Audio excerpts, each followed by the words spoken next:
Call this meeting to order. This is a meeting of the Board of Behavioral Sciences. Today is February 28th, 2019. The time is 8:47. We are meeting here at the Department of Consumer Affairs, Lou Galliano Hearing Room, 1625 North Market Boulevard, Suite 102 in Sacramento, California, 95834. I would like to call for a quorum. Good morning. Alexander Kim. Here. Christina Wong. Here. Dr. Leah Brew. Here. Betty Conley. Here. Max Disposti. Here. Dr. Christine Whittlesbach. Here. Dr. Peter Chu. Here. Vika Stout. Here. Can you turn on your mic, please? Thank you. Here. Thank you. Jonathan Maddox. Here. Deborah Brown. Here. And for the record, Gabriel Lamb is absent. We have a quorum. Thank you. Let's have the board members introduce themselves, starting over here on my right with Mr. Kim. Alexander Kim, Public Board Member. Christina Wong, LCSW member. Leah Brew, LPCC member. Betty Conley, LEP member. Max Disposti, Public Member. Christine Whittlesbach, public member. Peter Chu, public member. Vika Stout, LMFT member. Jonathan Maddox, MFT member. Deborah Brown, public member. Before we move forward, are there any public comments? Is there any public comment for items not on the agenda?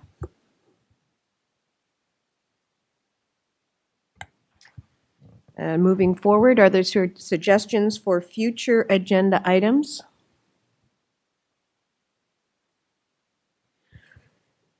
Seeing none, we're going to turn it over to Judge Engelman. Judge, it's all yours. Okay, thank you. All right, the first of four matters today, and let's go on the record, is a petition to modify probation filed by Karen Kareem Awad. This is agency case number 2002-015-001-389. Office of Administrative Hearings case number 2019-01-0831. My name is Carl Engelman, Administrative Law Judge assigned to hear this matter. Mr. Lee, would you identify yourself for the record, please? Stanton Lee from the Office of the Attorney General. Okay, and Ms. Awad is present. Ms. Awad, are you going to be represented by an attorney in these proceedings?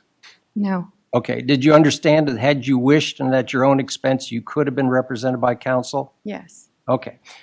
Even though the board members, and with my apologies, have identified themselves previously, now that we're on the record, I'm going to ask you to once again identify yourselves for the record. In the first matter, you won't have to do that in the next three matters, but at least for the first matter, would you identify yourselves starting on my right? Alexander Kim, Public Member. Christina Wong, LCSW member. Leah Brew, LPCC member. Betty Conley, LEP member. Max Disposti, Public Member. Christine Whittlesbach, public member. Peter Chu, public member. Vika Stout, LMFT member. Jonathan Maddox, MFT member. Deborah Brown, public member.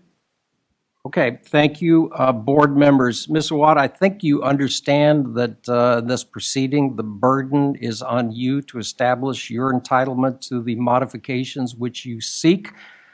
Typically, what transpires in these proceedings is Mr. Lee gives a summary of your license history, focusing on the discipline that led to the probation from which you seek some modification. And then and in the course of that, the petition supporting documents are offered into evidence. And then you have the opportunity under oath to make a presentation to the board. After your presentation, Mr. Lee may ask you questions, and following those questions, board members will have questions of their own. And at some point, you will have the opportunity to make a closing statement, and the matter will be submitted. The board, this is for the benefit of all the petitioners, will hear the four matters today. And at some point today, after conclusion of the hearings in all four matters, we'll meet in executive session. and we'll decide each one of the cases, and we'll send the decision to each of you at your address of record. Okay? Any questions? No, I understand. Okay, Mr. Lee, please. Good morning, Judge. Good morning, board members. My name is Stanton Lee, Deputy Attorney General, appearing on behalf of the people of the state of California pursuant to Government Code 11522. My role here is to assist yourselves, the board, in fact-finding. I am not here in an adversarial position, but in here to ensure that the board has sufficient information to make their decision.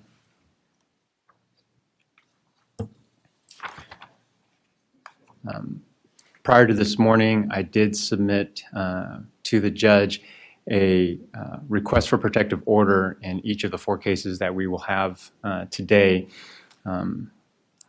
Each of the petitioners' package and history includes a mental health evaluation at the beginning of their probationary period, as well as quarterly mental health update reports. Being that they are mental health treatment records, I have asked the court to issue a protective order as to those specific types of exhibits. And Ms. Awad, just for the record, do you have any objection to my granting the request by Mr. Lee to seal those records? None at all. Okay. Judge, I'd ask that official notice be taken of the exhibits that I'd like to describe. Exhibit number 1, I'd like to mark for identification, offer, and evidence, is the original petition packet with accompanying documents. The board members, yourself, as well as petitioner, has been provided a copy with this same set of exhibits, with the exception of the board members not having received the application for protective order.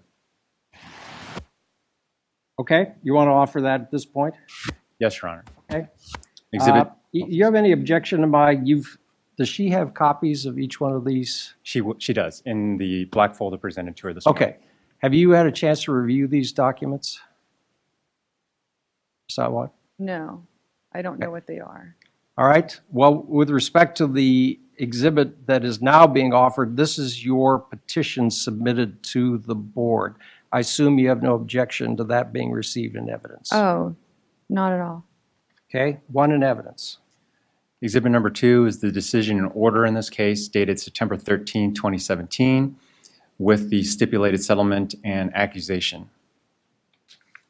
Okay, any objection to my receiving the decision and order by the board in this matter? None. 2 in evidence.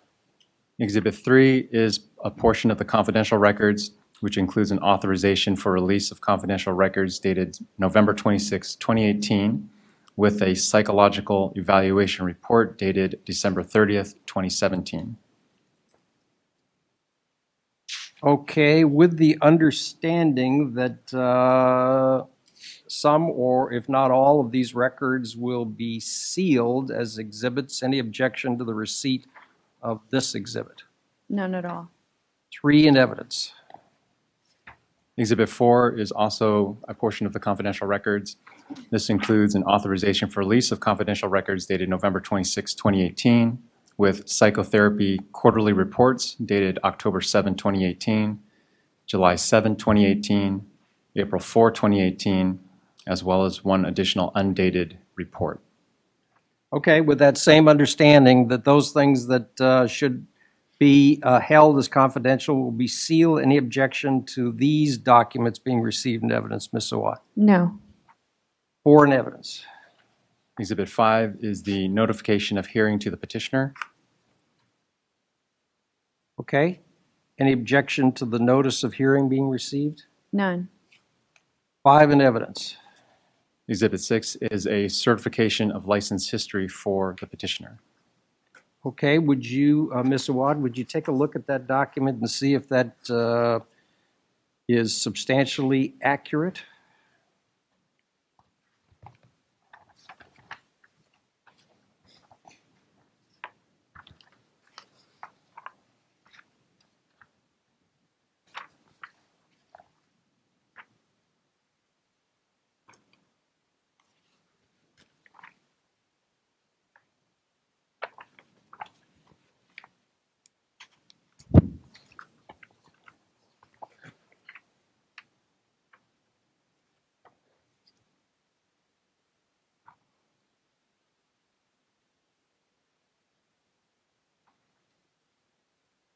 It's accurate.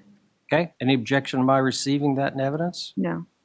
6 in evidence. And I know at some point you want to offer documents to supplement your petition, but let's hold off on that until your testimony, all right? Okay. Okay? Yeah. Please continue, Mr. Lee. Lastly, Your Honor, not available for the board at this time because it was only presented to you this morning. I would ask that Exhibit 7 include the application for protective order as well as your order sealing the confidential records. Ms. Awad's packet that I presented to you this morning omits the protective order, and I'd like to present that to you now. Okay, I'm going to leave that marked for identification. I'm going to grant your order. There's no objection.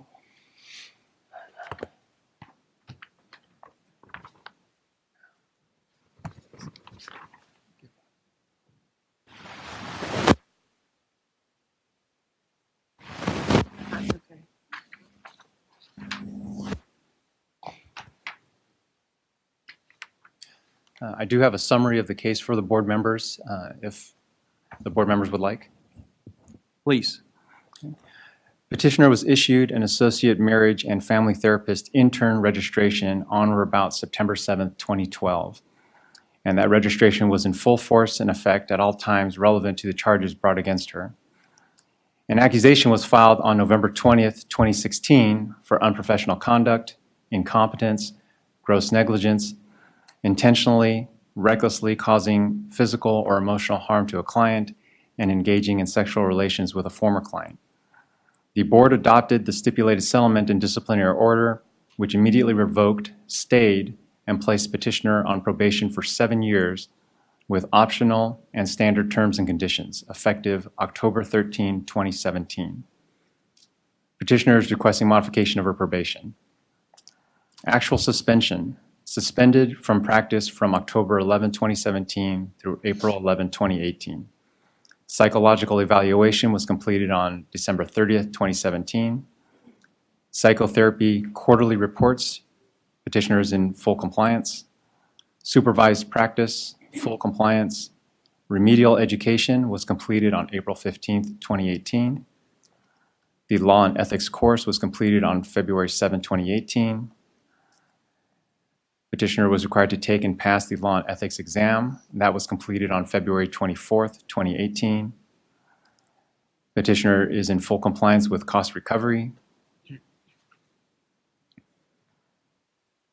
The standard terms and conditions, including quarterly reports and reimbursement costs, as stated, are fully complied with.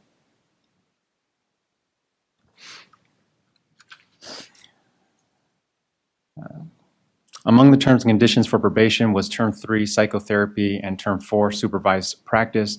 Petitioner seeks a reduction in the frequency of supervision and therapy to every other week.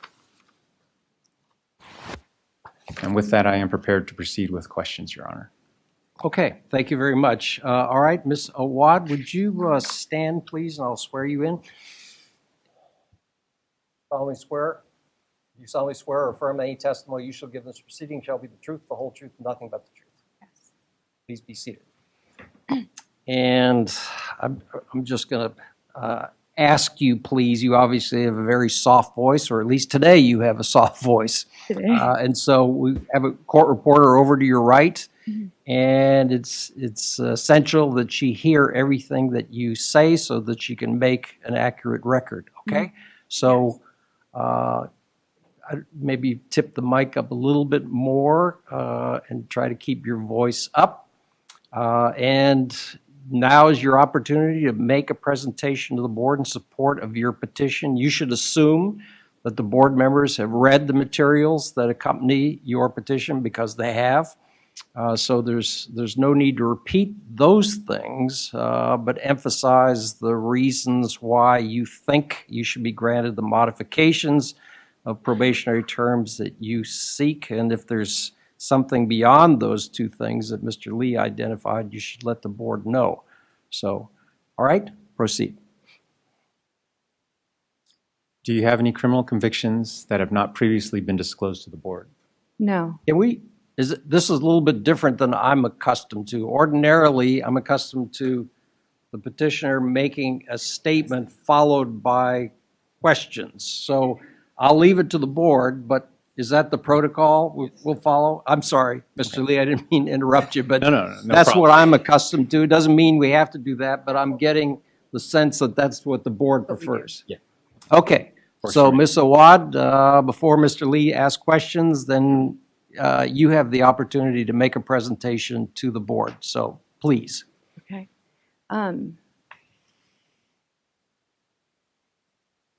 I don't know where to begin. I never thought I would be here. So this is really quite difficult.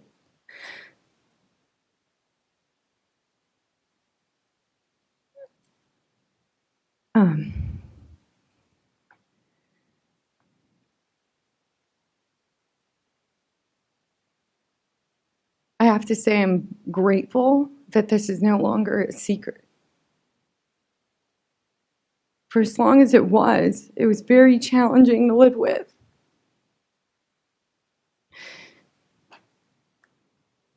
I'll always regret it.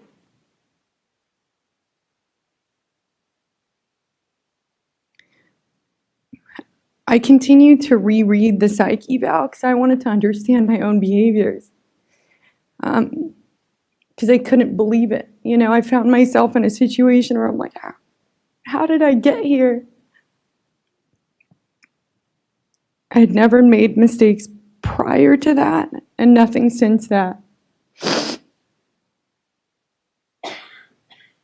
And to tell you that this has changed my identity, my life, changed the trajectory of my life, would be an understatement. But it did in the best possible way. And as regretful as I am for the things that I did, I'm grateful for the experience that came with that. Because I learned that I'm imperfect. I've learned how to be cognizant. I've learned how to be aware of what's going on and how to take action and to confront things so they don't ever happen again. It's more than just the pain that keeps me from ever making those mistakes again. It's the responsibility. And that I neglected and that I wish I could take back, but I can't. When I thought about what to say to you, I just thought, can I say it in a way that's going to make sense? Am I going to say everything that I need to say? I don't know that that's possible, that I can do that today. But one thing I know about myself is I always take responsibility. And I hope to have shown that in my ability to stay compliant. And I hope those actions mean something.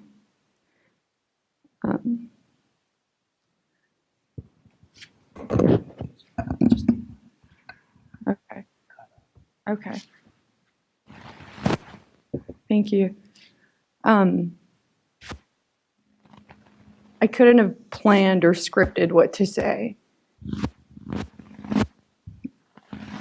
My last client I sat across from on Tuesday of this week, I sat there and I just looked at her and I listened, and she sat with anger. And I said, what's underneath that anger? I asked her, and she said, resentment.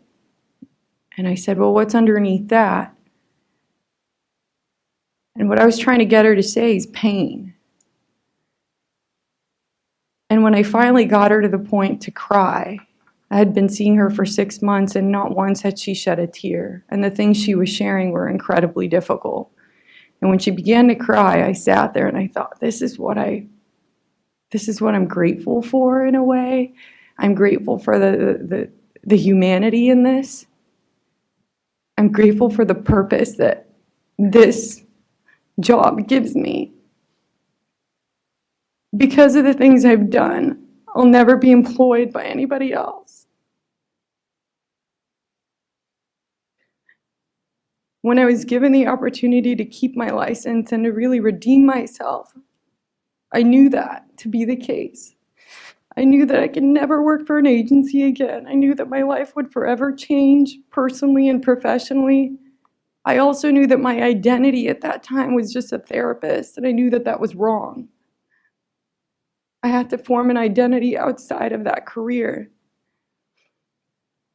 And that's what I've done. I was confronted with facing all my character flaws. But I did something about it, and I showed up. And I showed up every week to supervision, and I showed up every week to my therapist. And I didn't just show up, but I worked. I worked really hard on just transforming who I was.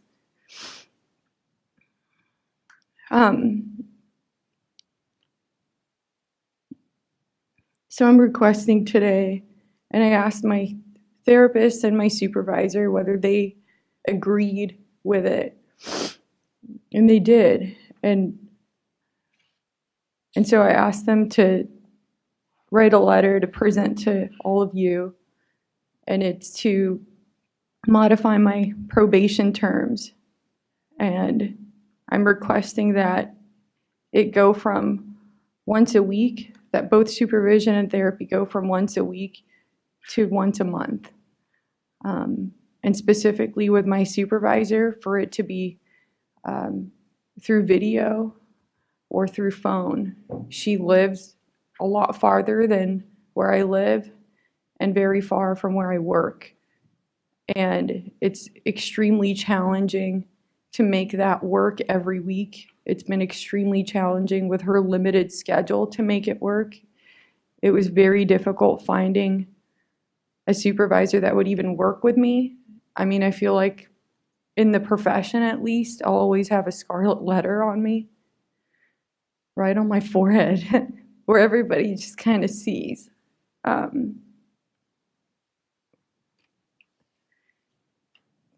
My self-worth was completely shattered by that experience.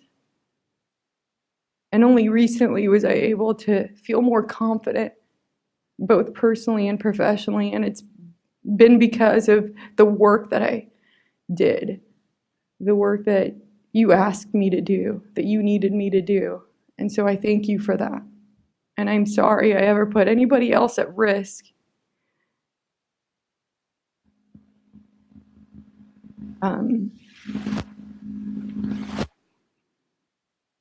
Like I said, I don't know if I'm going to be able to express everything that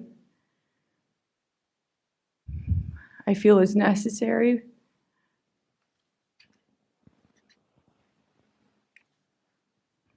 But this is what I have for today. Okay, and Ms. Awad, you have presented the board members and Mr. Lee with additional documents. You wish to offer these into evidence in support of your petition? Yes. Okay, I'm going to mark them first as 8 for identification. Mr. Lee, any objection to receiving these to supplement the petition? No, Your Honor. Okay, 8. These documents are received collectively as Exhibit 8. Okay, Mr. Lee, questions? Yes, Your Honor.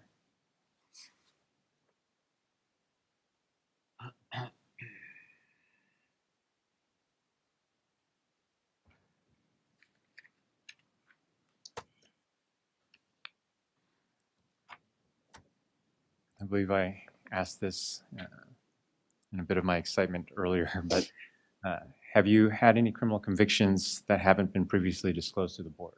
No. Have you been the subject of any out-of-state disciplinary proceedings against any professional license that you hold since the accusation in this matter was filed on November 30th, 2016? No. Are there any current criminal or civil charges pending against you in this state or any other jurisdiction? No.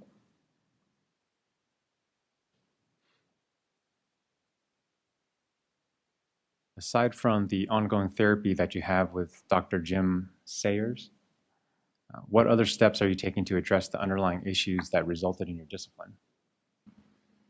Thank you for asking that.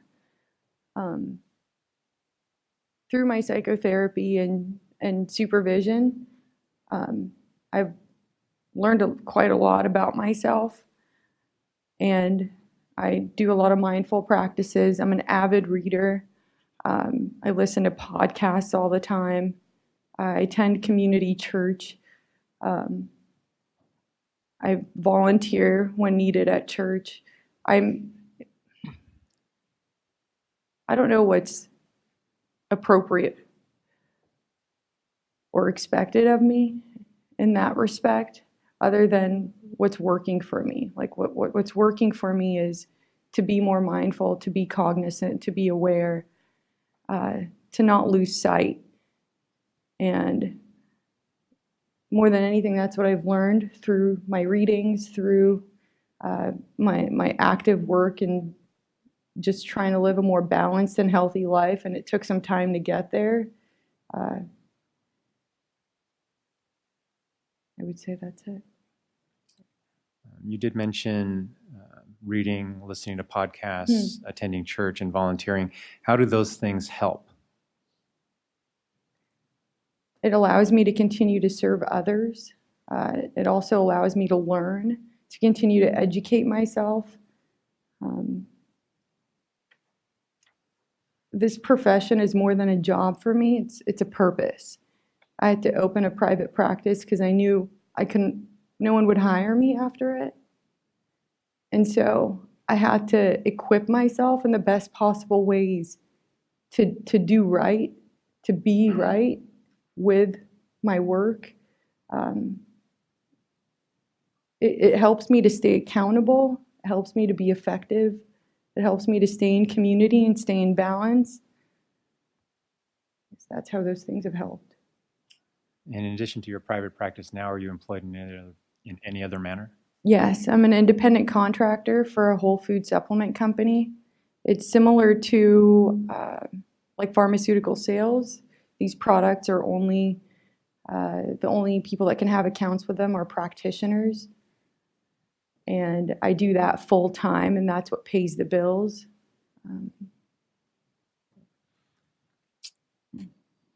What is the time split between the amount of hours you spend in private practice versus being an independent contractor?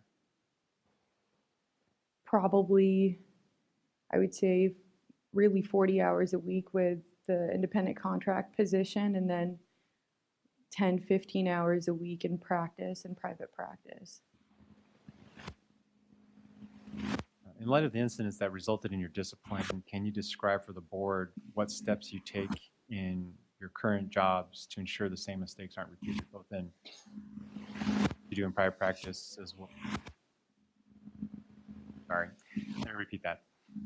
In light of the incidents that resulted in your discipline, can you describe for the board? Yeah. Is it because those things are so close to each other? Would that cause that? I only have one mic turned on. Murphy's Law.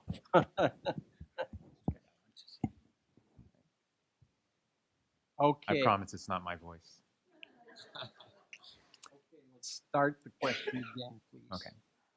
In light of the incidents that resulted in your discipline, can you describe for the board what steps you're taking in your private practice to ensure that the same mistakes are not repeated? Yeah, I check in with my supervisor even between sessions if I need it, including my therapist. I'm fortunate. I feel incredibly blessed to have the support from them that I do. And for, it's amazing that they now refer clients to me. That was probably the biggest feeling of just self-confidence that I received. So I check in with them. I also schedule about 15 to 20 minutes between clients so I can get in a better state if I need to release any kind of energy that I felt in the previous session, to prepare for the next session, to just really be in a state where it's not about me, it's the client. What do I need to take care of before that next person walks in? I've learned how to do that. I've learned how to deep breathe. I've learned how to be, I can't communicate enough about mindfulness and how that's helped me.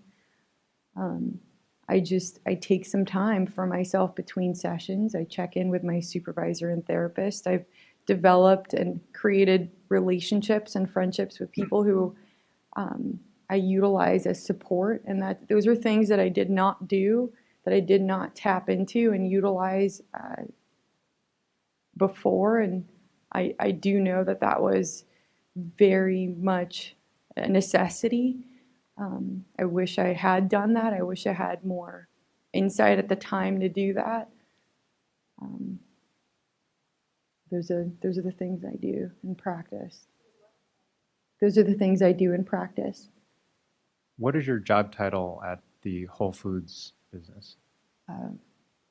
Territory sales manager. And what are your job duties there?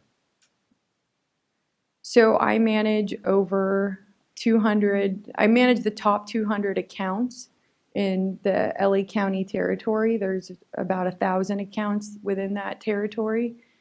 What that really means is I work with the top 200 practitioners for the company, and I meet with them weekly. I talk with them pretty regularly, and I help them to create business plans, to help support their growth with the supplements, to talk to them about client cases, to really be their advocates. I mean, oftentimes they're sharing their personal lives with me as well.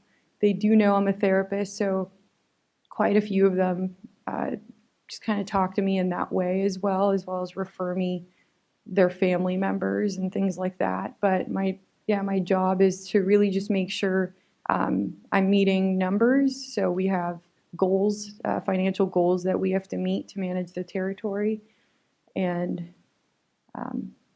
helping them to meet their personal and professional goals as well as making sure I can meet my company goals as well. Aside from Dr. Sayers, are there any other persons that you're able to confide in and seek support from in relation to work stress? Yeah, my family. I have a great group of friends who, at the time of a couple years ago when I made my mistakes, they even came to me and they recognized my behaviors changing as well as I did. And so I've really just kind of worked on those friendships, worked on myself in the process. So my friends, my family, we're incredibly close with my family, my fiance, and my supervisor as well. So I just, like I said, I'm really, really blessed to have really good people around me. And it was my mistake to not utilize them when I needed it most. When you refer to your prior work friends, were these work friends from your prior employment, Rock Solid?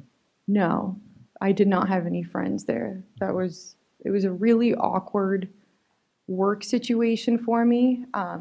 I felt like I was on the outside of it, and there was a lot of gossip that went on. I didn't feel safe, and I didn't even feel safe with my supervisor. The few times I went to him, I wasn't able to process things. And I'm not saying this to blame anyone, but these were just the facts. It's nobody else's responsibility or fault for the things that I've done, just mine. These are friends outside of that. Okay. Yeah. Given your independent contractor position, which sounds, as you characterize, sales position, It is a sales.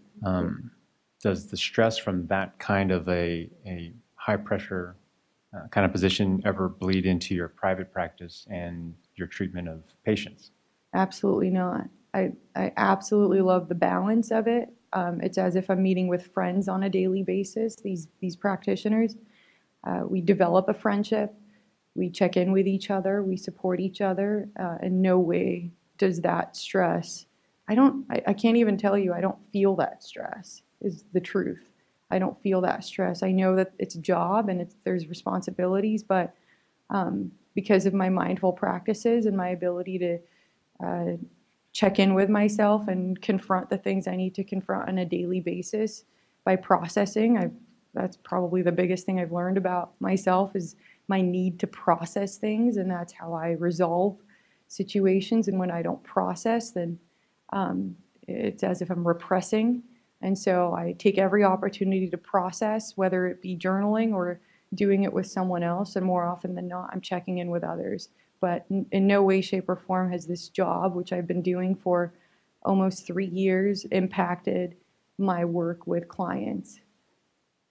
negatively. Mhm. How would you characterize your stress in your private practice? I don't know that I have it anymore. I think I'm just so grateful to be there. I'm so incredibly grateful to be there, and I feel humbled and just, I appreciate the clients who trust me, who sit across from me and share their lives with me.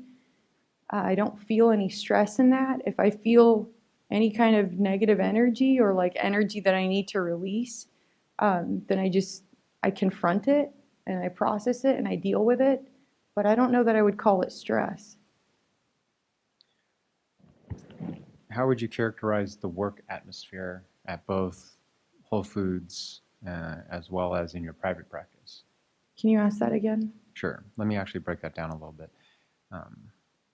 These questions are based on some of the information that you provided about your prior job at Rock Solid. So I want to know, what's the work atmosphere at your private practice now?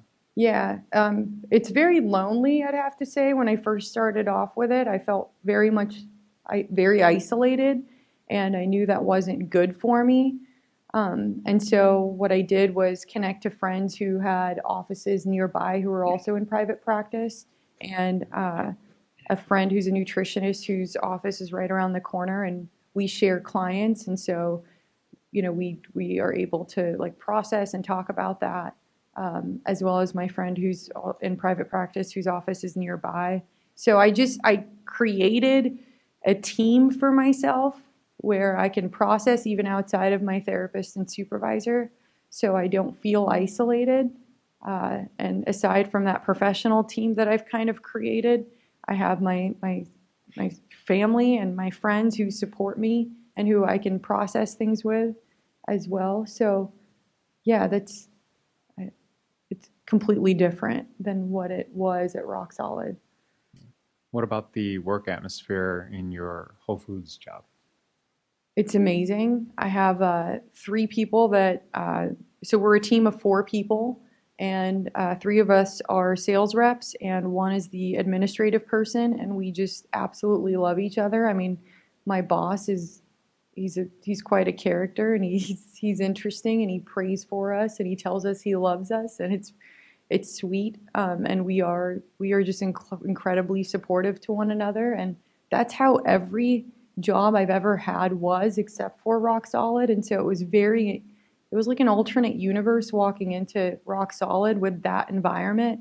And what I wish I had done was quit, because had I recognized enough at that time that was an option, I would have just done that. I just didn't know how to respond to a situation that was completely unfamiliar to me. And so I lost sight. But that's not what this is. And I know now to walk away from situations that don't serve me. What is your contingency plan if you find yourself in a circumstance such as the incident that resulted in your original discipline? Talk to somebody. Don't isolate. And that's what I did talk to somebody at the time, but I didn't get what I needed, and then I just isolated further. And so I know not to ever do that again, and I don't. And I check in with my therapist and supervisor or colleagues that I've been able to develop good relationships with. So really, it's go to someone, ask, have the conversation. Don't keep it in, even if it's not anything, even if it's just a thought or a question or, like I said, the one thing that I'm grateful for is knowing that what's important for me is the processing. I have to process my thoughts. And so I know that that's what I have to do if ever I'm in a situation that doesn't feel right. That's all the questions that I have at this time, Your Honor. Okay, thank you very much. Let's have questions from board members. Let's start over to the left, please. Good morning. Good morning. I have one question. According to you and your therapist, Dr. Seegers, Yes.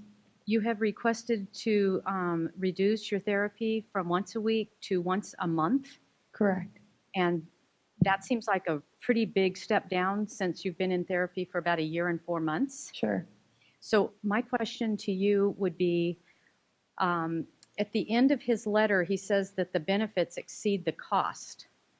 And I would like if you could elaborate on why you believe he would say something like that. I have been in therapy with him for a little over 2 years, but since the probation, that's kind of where he marked it. So I've been in consistent therapy for that amount of time. And the question is why he would say that. I believe it's because of the work I do with him. I feel like, go ahead. So between the two of you, what do you, for me, it seems like a big step down Sure, from 4 times to just once. sure. So what has happened, do you believe, that have been the greatest successes that you have had, that the benefits of doing once a week Sure. exceed the cost to you, Okay. and it seems the time to your therapist for you to drop down from 4 to Okay. 1? Okay, thank you for explaining that again. Honestly, I'm aware of what's going on. I'm very mindful of it. I show up, and the processing is even different. It's not that there's this cloud where I'm confused. It's things are clear, and I'm very aware, and so it's like I mean, I'm with a colleague at that point, and we check in, and he trusts me, and like I said, I've been with him for 2 years, and I understand that it is a huge jump down, but I know that the progress I've made is just significant, and it's incredible that he feels the same way, because I didn't know, right? Like when I was having the conversation with my therapist and supervisor about what I would come in here and request, I asked them, I said, do you feel this is appropriate?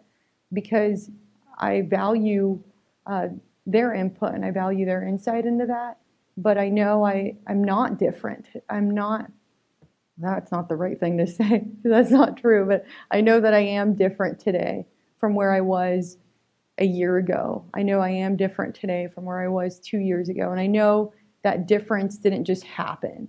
I know that I had to show up wanting to be, and I know I had to do the work, and I know that I did it, and I can confidently say that. And I don't want to ever put myself in a situation again where I'm being punished or where I can't live with myself again. And so that pain has helped me, and I'm grateful for it. That humility has helped me, and I'm grateful for it. My gratitude far outweighs everything else. My gratitude for being able to redeem myself in a profession that doesn't pay my bills but feeds my soul. I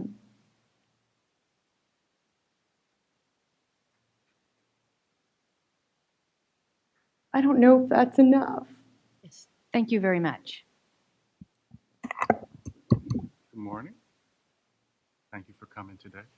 So I have a couple of questions.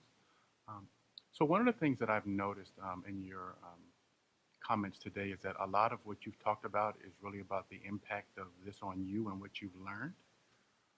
As an MFT, I know that in school we are taught about the prohibition of having sex with active clients or even clients that we've terminated with. So I'm wondering, I'd like for you to share with us, what is your understanding of the impact when a therapist has sex with the client? How does that impact the client? That's a good question. You're right, I did mostly talk about me, or did entirely talk about me. It completely impacts the client. We have a responsibility to do right. And I think that's where a lot of my pain comes from, is what I could have done to him, the damage that I caused and inflicted on him and his family and everybody that surrounds him, and just his ability to ever go back and trust again, to seek the help that he needs, or even his family, what their image as of a therapist or therapy, I know that impacts that person. And I'm ashamed of it. And I also know I will never do that again. The responsibility that I have as a therapist is to do right, because I know that our relationship can really change the trajectory of somebody's life, as mine did with my therapist. And I see it every day when I work with clients, and I hold that responsibility very dear to me. Even with that client, I apologized to him. He felt responsible. I mean, it was such an odd dynamic that existed, and he felt sorry, and I felt sorry that he ever felt sorry. I mean, I can't even begin to tell you. It was odd. It was bizarre. I felt horrible that he ever took any kind of responsibility for it. I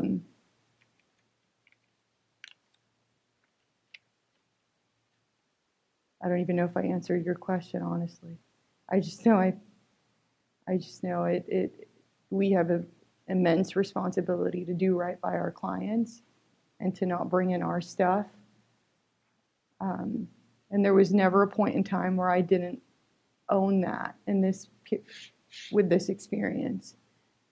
And I apologize to him, and I don't know that means anything, right? I don't know what weight that holds. And probably not enough for what I did. Thank you. So as I was reading through some of the documentation here, there was reference to behaviors that you engaged in that sort of desensitized your ability to maintain your professional boundaries. And so I'm wondering, are you familiar with what I'm speaking to? Can you be specific? So it's not, someone, I think there was a mention of you sitting on a client's buttocks while they were under their bed, and then another one about you sitting under a blanket with another client. Are those accurate? Yes. So my question is, so as those behaviors were happening, what is it that kept you from bringing those, I would say, quote unquote, interventions to the attention of your supervisor? Because that's really supposed to be a safe place for you to sort of process and Yeah. treatment intervention. So what kept you from talking to that person about that? It is supposed to be a safe person to go to, and he wasn't. And I did go to him, and I went to him several times. I don't know if it says that in the report that you have, but I believe it says that in the psych eval, which is what I've read over and over again to try and understand how I got to that place. But I did go to him, and I went to him several times. And not once did he process anything with me. But what I did do was recognize that there was something wrong with me. And that's when I went and sought help. And that's when I went and made an appointment with my psychiatrist at the time. And so. So can I ask you a clarifying question? Because I think the documents say that you mentioned to your supervisor that you had a problematic client. And so I'm wondering, could you speak a little more specifically about what you would have told your supervisor? Did you tell them I was under a blanket with this client and someone saw me, or that I was sitting on a client's buttocks? Could you help us better understand what you told him? Yeah, I went to him a few times, and I told him, here's how I'm feeling with this client. Here's how I'm recognizing that my behaviors aren't normal for me. I have a lot of energy. I'm maybe sleeping 4 hours a day. So just being able to talk to him about that, I would tell him these things. And each time he would just try and fix it and not really process it with me. And I just was left more confused and isolated. And I didn't feel entirely safe with him. And so I stopped going to him. I had no one to go to there. And what I should have done was get a therapist. I should have quit. And I didn't do those things. And I don't know why. I just know that I wasn't myself. I never behaved in those ways before. I couldn't recognize my own behaviors. I just knew they were wrong. So are you saying that even at this point, looking back, you still don't know why you didn't seek out help, even though you were engaging in very significant sort of therapist-client boundary violations? Is that what you're saying today? No, I do know Can you today. share what those are? Why didn't you? Yeah, it was a really uncomfortable environment. I had never been in a work environment like that. And so because it was so unfamiliar for me, I didn't know how to respond. My behaviors mimicked bipolar disorder. And that's when I went and checked with my psychiatrist to see whether that was accurate. I said, here's how I'm behaving. I don't understand it. Can you help me process this? And he gave me medications. I don't know if that answers it, but It actually doesn't, because what you're sharing is that you recognize that you were having symptoms that were consistent with a manic episode. yes. And so you are to be applauded for going to seek treatment for that, but you have not spoken to the fact that you had some significant boundary violations, and you were supposed to sort of share with us what you've learned about why you didn't take more assertive steps to protect clients from your own behavior. Why I didn't take assertive steps to protect my clients from my behavior. Yes. Okay. I felt unsafe. I felt unsafe to go to I went to my supervisor several times and he didn't give me what I needed, and I didn't know. I didn't have the tools. I didn't have the insight at the time.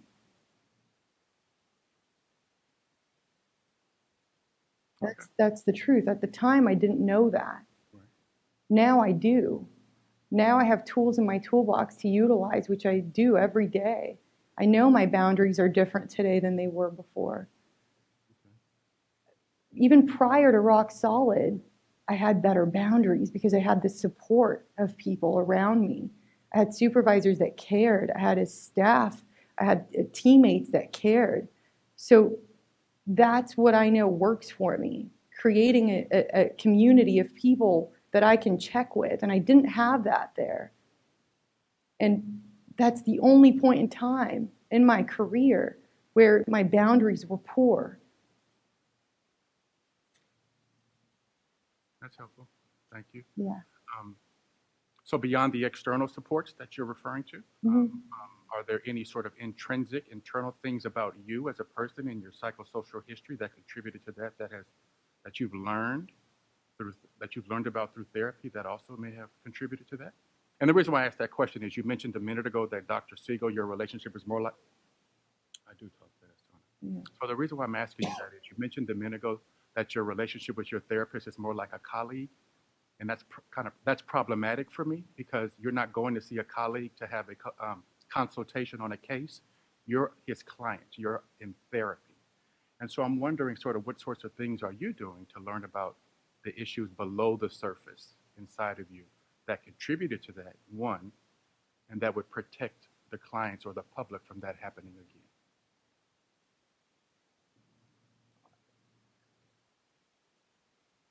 You said more than I could keep up with. I'm sorry. So So my- you said you first of all, you said that what I said in terms of my relationship with my therapist being more like a colleague, and that's problematic for you. Yes.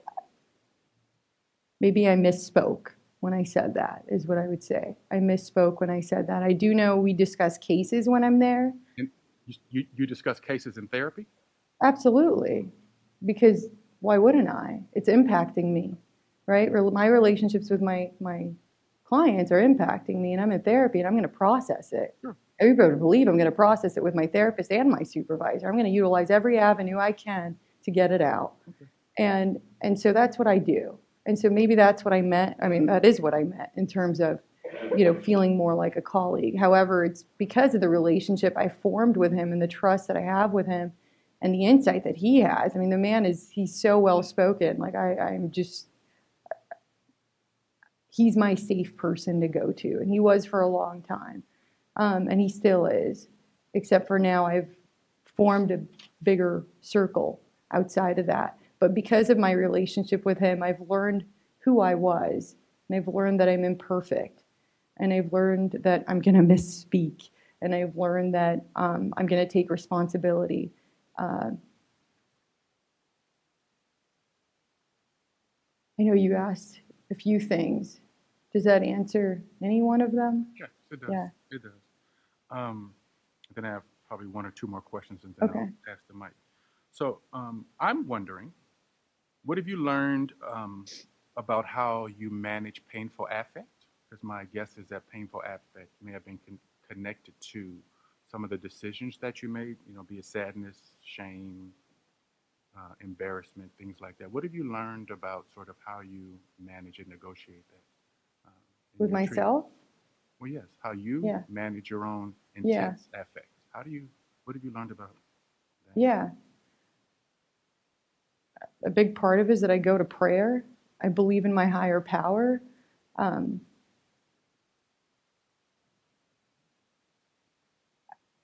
I work through it with my therapist, with people that love me, with people that I trust and value their opinion.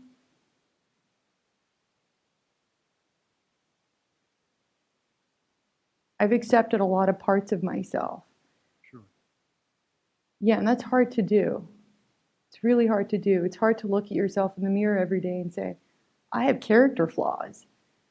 Yeah, and maybe that's stupid to say for some people, but it's really hard for me to say.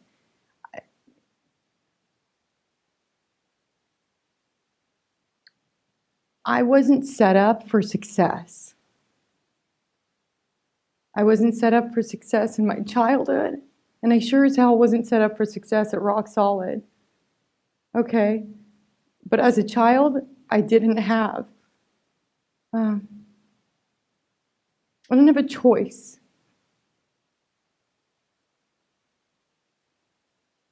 I was angry for a long time because I didn't have a choice, because I was a victim, because I was a child, right? When you're a child, you're just a victim of your environment.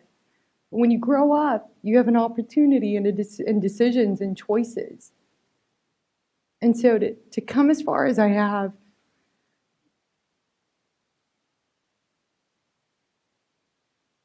was impressive. It was, given what I grew up with. But this mistake just reminded me that I was a product of my environment and that it was going to catch up to me. And that's what it did. It caught up to me because I didn't, prior to that, I didn't confront the challenges that I had growing up. And that's what therapy helped me to do, is take a really good hard look at myself and see how messed up my life was. And yeah, I didn't get into mistakes before. I didn't get into trouble before.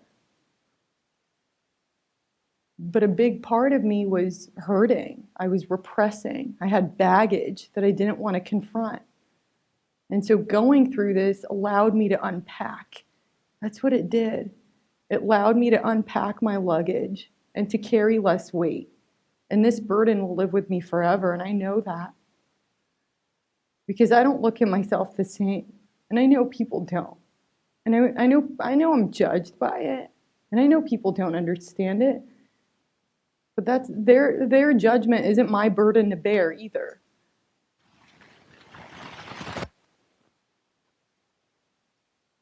All I can do is ask for forgiveness and do my best. And so when you ask what I've learned about myself, is to confront my shit.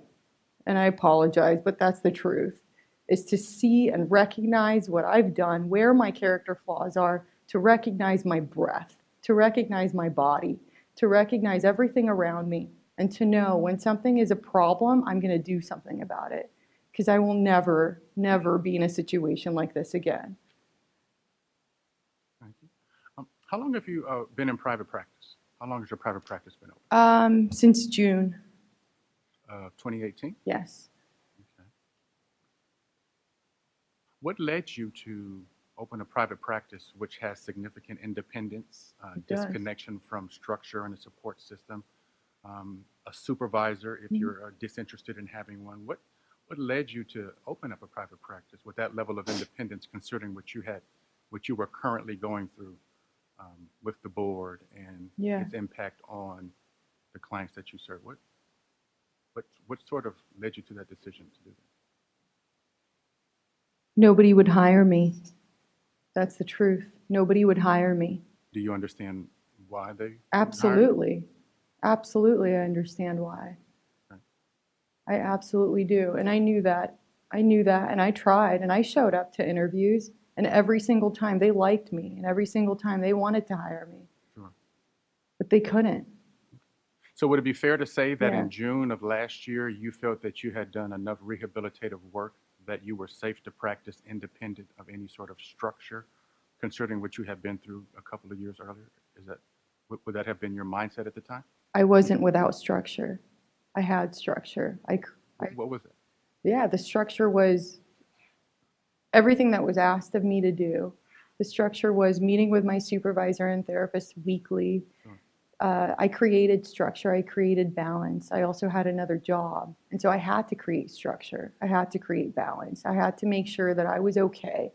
You know, I created a community for myself outside of that independence with my colleague who's a therapist as well, my friend who's a therapist as well, whose office is right around the corner. The friend of mine who's a nutritionist whose office is right around the corner, and we share clients. So I made sure that I wasn't completely isolated. I knew it was very isolating, but I knew that there was a reason why I was given another chance. And I was grateful for it, and so I wanted to do right by it. And so I created structure outside of that. Thank you. Yeah. No question. Thank you for coming today. I appreciated hearing your assertive voice in the question prior to this last one. Started to see some energy there that would tell me that maybe when you felt you were crossing boundaries again, that voice would speak up and say, whoops. Okay. You mentioned negative energy a lot. You mentioned processing a lot. Can Yeah. you give an example of what that would actually sound like or look like? That's a good question. I have some clients that bring out more emotion in me than others, and I really try and just check in with myself throughout session just to see what's coming up for me.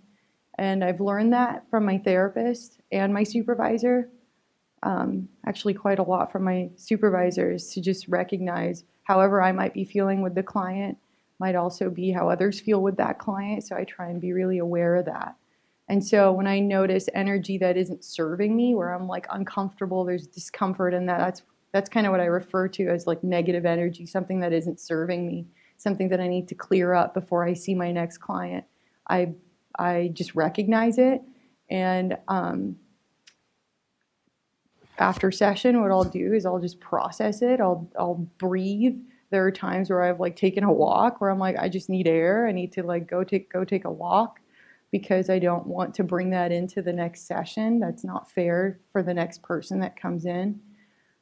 If I have to call my supervisor, I do, which I do sometimes between sessions. That's one part of your question, though. What was the other part? But that's fine. Okay. Thank you. No further questions. Good morning, and thank you for being here. Number one, you didn't ask for shortening the length of probation. Is that correct? That's correct. And why? It's a good question.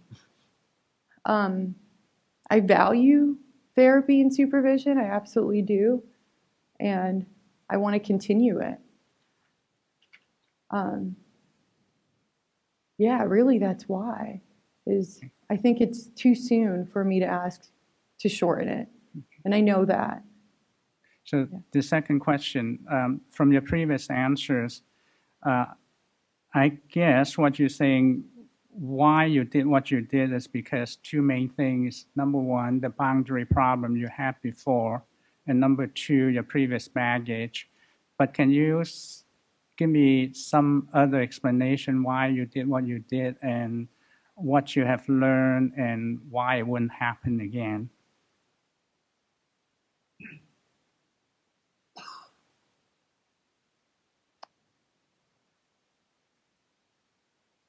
one thing I learned about myself in this time of going to therapy was my need to process. And because of that, I created this community for myself to check in with different people, right? I don't want to just depend on one person. I don't want to just depend on my therapist being available. And so a big reason as to why I think, actually why I know those decisions were made is I was very isolated, and I isolated myself. And I didn't process what was happening with me with anyone. And the few times that I did go to my supervisor to try and get that out, it wasn't handled in that manner by him. And I should have went and, talked to a therapist. I should have talked to someone outside of that facility because I had no one there who I could talk to.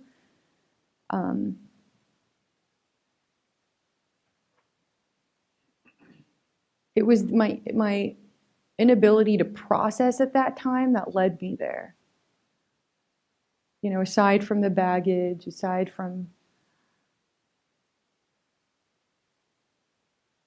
yeah. You mentioned in your opening statement you've been transformed. In Yeah. what way you've been transformed? I don't recognize that person in the psych eval anymore. When I was reading it months ago, it still had an impact on me in such a way that I was like, wow, this is who I am. And today when I read it, I'm like, I can't even identify with that anymore. And so the person that Dr. Garman in the psych eval talked about was someone who lacked insight, was someone who didn't utilize tools. And that's not who I am anymore. Because I've done so much processing. I've confronted so many of the things that were repressed. I've confronted a lot of things that I didn't even realize were there. I've accepted, I've acknowledged. Talking about character flaws it's quite hard. I think, I don't know why that's even weird to say, but we all have them, right? I know I have them. I know I'm imperfect today, and I'll always be that.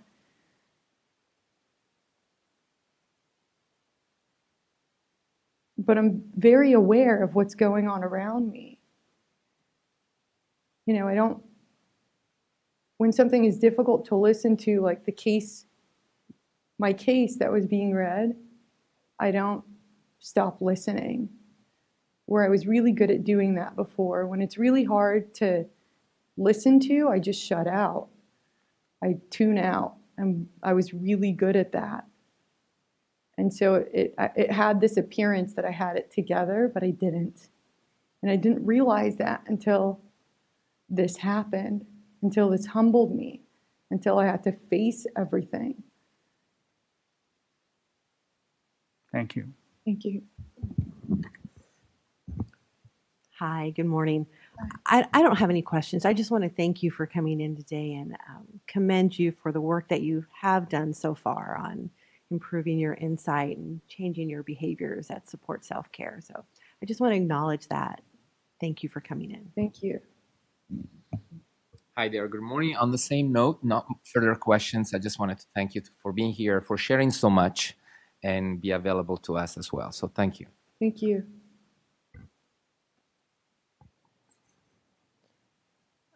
I have no questions. I almost did, but thank you for coming in. Thank you. I wanted to first confirm some things that I'm hearing to make sure I'm understanding them correctly. Okay. So you had talked a lot about being mindful and using mindfulness, and it's a word that's thrown around a lot today, right? And the way I'm kind of hearing you use it is in the past, you used denial in order to escape your low self-esteem. And mindfulness now is checking in with your body, checking in with your feelings, particularly around work with clients, and making sure that you take care of that rather than denial. Is that an accurate? Absolutely. Okay. Yeah. All right. Thanks. You also mentioned that you share clients with some friends who are nutritionists nearby. I'm assuming you get a written release from your Yes. client? Okay. I just wanted to make sure, Absolutely. since boundaries was the issue. Yeah. And then what was the other thing I was thinking? Yeah, I want to commend the work that you've done. I agree. I think you demonstrated very little insight in the past, as you noted, and you're showing more insight. And I like that you're using your sense of community.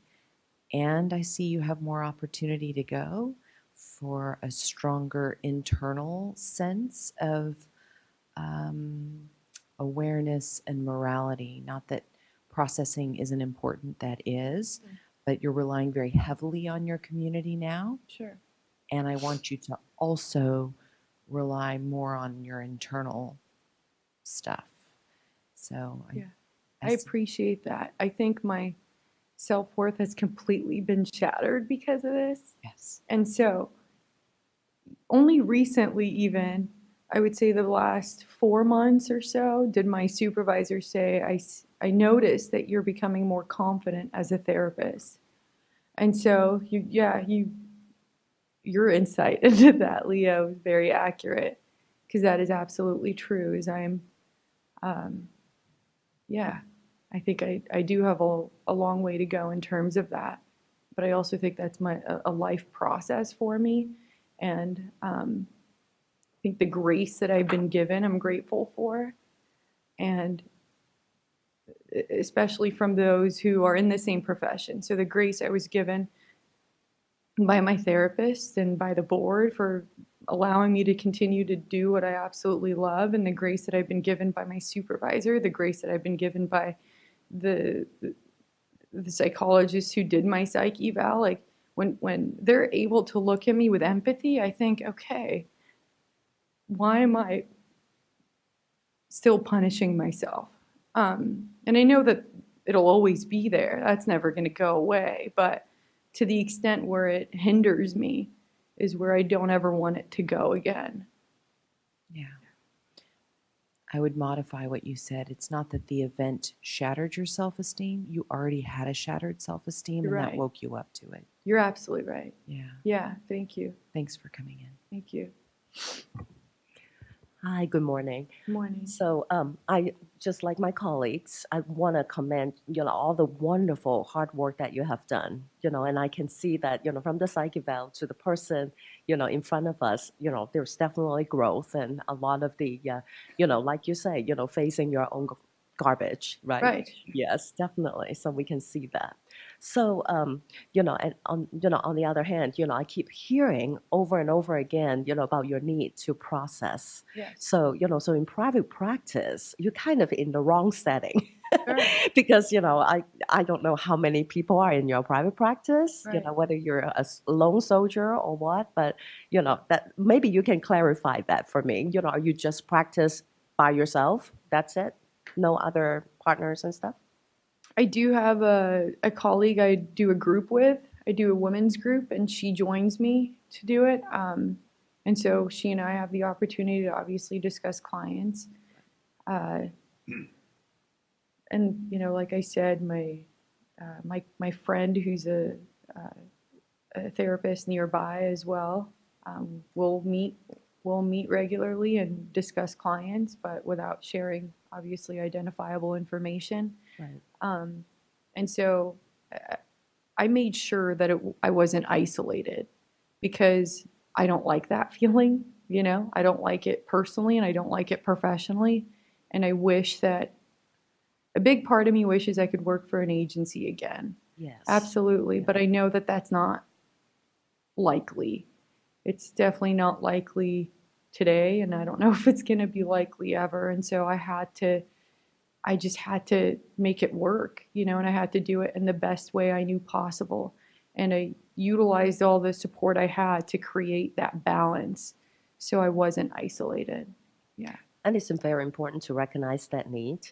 At the Yes. same time, I also want to encourage you not to give up on, acknowledging this is what you need, to continue to grow professionally so that, you can be the best therapist you could be. Yes. So, so that's my comment. But at the same time, I also want to just clarify a little bit more about your kind of like how you look at therapy and supervised practice. Okay. What are the kind of the difference? And I know you process everything, but Sure. I just want to hear a little bit more clearly. How you utilize those two requirements. Yeah, once supervision started, there was a big part of me that obviously had to build and develop trust with my supervisor. And I had already at that time been with my therapist for a significant amount of time. And so I would come into therapy initially and I would start talking about clients and I'm like, well, I don't want to use that for this. Like I just, I know I have my supervisor. And so it would kind of bother me too. And I was like, I don't want to do that. I want to work on me. I want to work on like my stuff, right? Like outside of the client stuff. And so as I started to feel more confident with my supervisor, I started to let go of that more and more and really just make sure that that's what I did with her. And obviously there are times where I do come in and, if I see my therapist the day before I see, or a couple days before I see my supervisor, and I had a situation with a client that was, worth sharing, I'm not going to wait. I'm not going to wait 3 days or 4 days or however long to be able to like talk about it because it did something to me. And so I guess that's my honest answer is I make sure to work on my stuff, but I also know whatever clients bring in that impacts me is my stuff too. Yeah. So the other little follow-up question is about the type of clients. So describe a little bit about, the clients that you see and how many Sure. current clients do you have? It's such a different, and I don't know if you guys are in private practice, but it's so different to have private practice clients. And I was like, it was almost like a cultural shock, so to speak, to have that. And so a lot of them are in their 20s, honestly, if I'm going to talk about like age gap. I think they come to me because they think I'm closer to their age and I'm really not. But, it's a lot of like millennial 20-somethings and it's a lot of self-worth stuff. So I know initially I was like, oh my God, I could relate, so just a lot of that. But it's also a lot of, it's the young, college-aged, really insightful clients. Like it's quite interesting.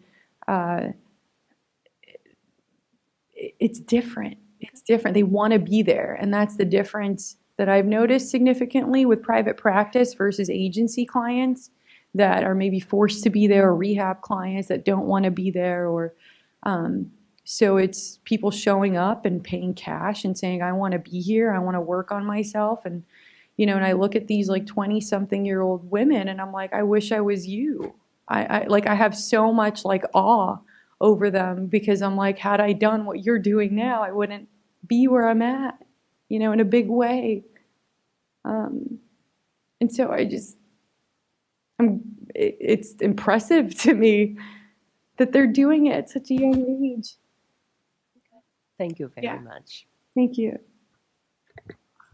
Hello, thank you for being here. And Hi, thank you. congratulations on your accomplishments so far during your probationary period. So I just have one question. You mentioned about forming your own network.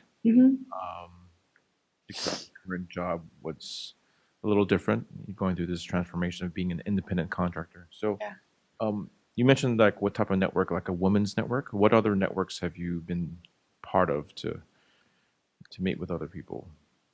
The women's network, I think you're referring to my group therapy, women's group therapy. Yeah. So that's Other than that. like what I'm utilizing to support me. Is that what you mean? Yeah, in reference, to what's their frequency, how often you meet. Oh, with and- clients? Oh, with your Your, Oh, your my support system. system, I'm Sorry, sorry. let me clarify. Yeah, your support system. Okay. Honestly, like every day I'm talking to somebody, like want somebody in my support system, about my life, about my work, about my, I have this incredible support system with friends, the church, my family, and I make sure to create a kind of an ongoing balance of that. I utilize something I encourage all my clients to do is develop morning and night routines, which have been completely like life-changing for me, because how I start my mornings is how I set myself up for the rest of the day, and how I wind down at the end of the day helps me to, like, sleep better, really, in a big way. And I know how essential that is for me. And so I guess to answer your question is every day I'm talking to someone.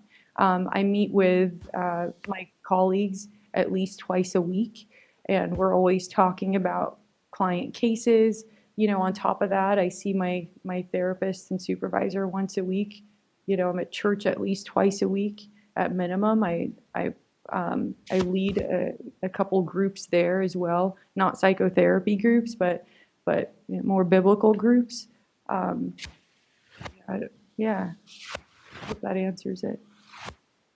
Thank you. No further questions. Thank you. Okay, any further questions by board members? Okay, anything else, Mr. Lee? Just a couple questions, Your Honor. I would like to note for the board that I believe in the petition, petitioner is requesting the reduction in the frequency. However, in the letter from Ms. Butler in Exhibit 8, Ms. Butler also indicates not only reduced frequency, but also by way of video conferencing. Under the current terms, term number 4, the requirement is supervision of at least 1 hour per week with face-to-face meetings. So I just wanted to point that out for the board, that the video conferencing hasn't specifically been requested, and perhaps the petitioner can clarify for the board whether or not that is something she is requesting, given that it was raised by Ms. Butler's letter. Okay, I think you said because Video. of the time, distance, Yeah. that's something you would prefer?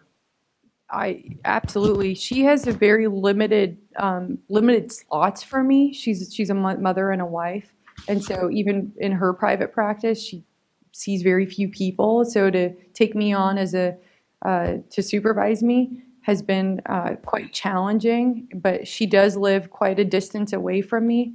I mean, I don't know if you guys all live in California, but with traffic, without traffic, it's 30 minutes to get to her. We always give like two time frames, right? Without traffic, it's 30 minutes. With traffic, it's an hour. And I'm amazed that I've honestly been able to do that for as long as I have. Yet she knew this was coming up, and she's like, "Oh my God, we have to request this because we don't know how long we could continue to do it." And so with video, I know I can absolutely make all of them, and I always want to be compliant to what's asked of me to do. And that's so important to me. So yeah, video would make it so much easier. And from my work to where I meet with her is even further away from where I live to where I meet with her. So it's just, it would help me to stay compliant as a really big way, honestly. Okay, anything else, Mr. Lee? No, Your Honor. Okay. I know the board members have listened very carefully to you and your responses to their questions. So do you have a brief summary of what you're asking and why? I don't want you to repeat yourself. Sure. I have not asked for early termination of my probation. I recognize that it is a big jump from 4 times or 1 time a week to 1 time a month. I do recognize that. I'm also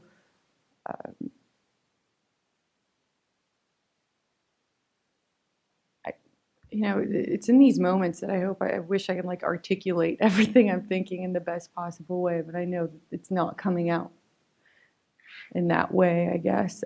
So I'm asking that, recognizing the work I put forth to make sure that I've done everything that's asked of me is considered, and I know that that is being recognized. It's very challenging to maintain the cost financially, and it has taken a huge toll on me financially as well. And so decreasing the frequency of these things would help me incredibly. And that's a big part of it as well, is I've been in debt because of it, and I have creditors calling me because of it, and my credit has been shot because of it, because it's literally $800 a month just to maintain supervision and therapy. And that's really hard. That is incredibly hard. And so I don't know if that's even important for you, but I don't want that stress to impact me in a negative way more than it already has in terms of my credit, right? And so I don't want it to impact me more emotionally than it also already has. And so I know I can continue to stay compliant, and I want to, and that's of the utmost priority to me. And I do need to work on my self-worth a great deal, and I appreciate Leah for saying that, because you recognized something that maybe I didn't speak up about.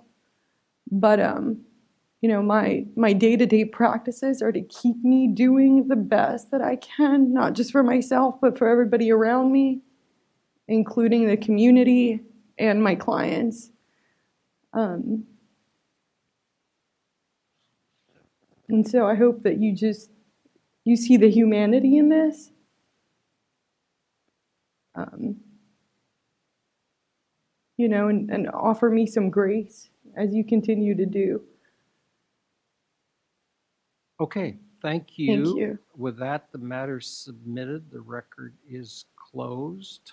Off the record, I think you heard me say that the board would meet today in executive session, and in due course, you will receive their written decision on your petition. Thanks again for appearing. Thank you. So board will take a break. We'll be back in This as well? 10, This is the extra whatever, right? 10 minutes, good? It is 10:15, so we're going to try and get back around 10:25.